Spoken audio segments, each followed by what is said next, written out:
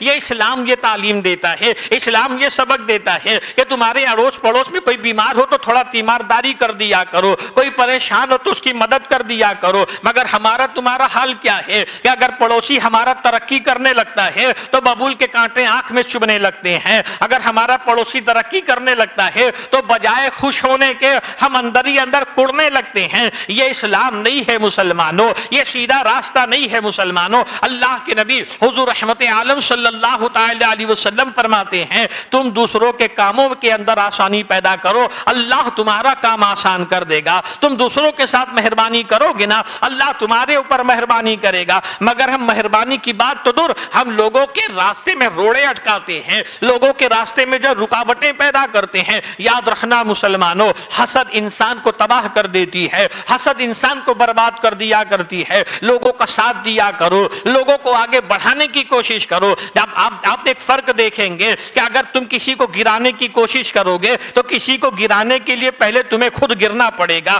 اس لیے کہ تم اوپر رہ کے کسی کو گرا نہیں سکتے ہو۔ آپ نیچے بیٹھے ہو، تمہارے سامنے کوئی کھڑا ہے، اس کو نیچے کرنے کے لیے آپ کو اس کا ہاتھ پکڑ کے نیچے کرنا پڑے گا۔ تو معلوم کیا وہ کھڑا تھا، تم بیٹھے تھے، اسے بیٹھانے کے لیے گرانے کے لیے تم گرے تھے، اس لیے اس کو گرائے۔ مگر وہی اگر کوئی نیچے ہے، اس کو اٹھانے کے لیے پہلے تمہیں کھڑا ہونا پڑے گا، پھر تم اس کو اٹھا سکتے ہو۔ تم کھڑے ہو کر کے اس کا ہاتھ پکڑ کے کھینچو گے تو تم وہ اٹھے گا، وہ کھڑا ہو جائے گا۔ اس سے بات واضح ہے مسلمانوں، اگر تم لوگوں کو آگے بڑھانے کی کوشش کرو گے تو پہلے تم خود آگے بڑھو گے، اس کے بعد دوسروں کو آگے بڑھا سکتے ہو۔ اور اگر گھٹانے کی کوشش کرو گے، گرانے کی کوشش کرو گے تو پہلے تم خود گرو گے، اس کے بعد تم کسی کو گرا سکتے ہو۔ آپ دیکھیں حضرت فاروق اعظم رضی اللہ تعالی مدینے کی خاتون کے گھر جاتے تھے، بوڑھی تھی، نابینا تھی، اس کے گھر جھاڑو بھی لگا دیتے تھے، اس کا برتن پانی بھی کر دیا کرتے تھے، اس کے برتن بھی بھر دیا کرتے تھے۔ ایک دن آپ آتے ہیں، آپ دیکھتے ہیں زمین صاف ہے، بستر لگا ہوا ہے، پانی بھرا ہوا ہے، گھر کا سب کام ہو گیا،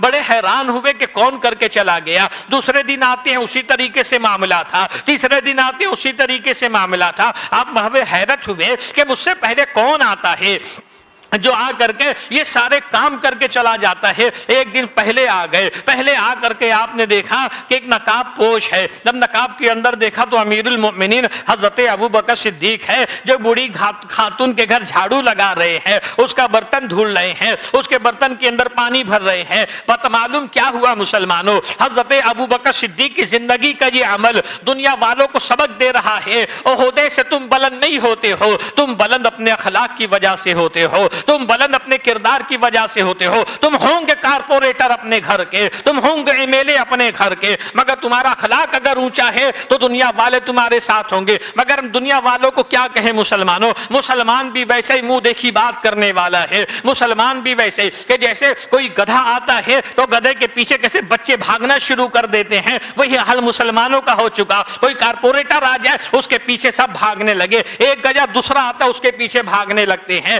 مسلمانوں دین دیکھو، اسلام دیکھو، اسلام کیا تعلیم دیتا ہے، اسلام تمہیں کن باتوں کا اور کن امور کا حکم دیتا ہے۔ اگر دین کو چھوڑ کر کے زندگی گزارنے کی کوشش کرو گے، نہ تو زندگی میں سکون سے رہ سکو گے، نہ مرنے کے بعد سکون سے رہ سکو گے، نہ میدان محشر میں سکون میسر ہوگا۔ امیر المؤمنین حضرت ابوبکر صدیق رضی اللہ تعالیٰ عنہ کی زندگی کو دیکھو، اللہ نے آپ کو کتنا اونچا مقام دیا۔ اللہ کے نبی رحمت عالم صلی اللہ علیہ وسلم ایک مرتبہ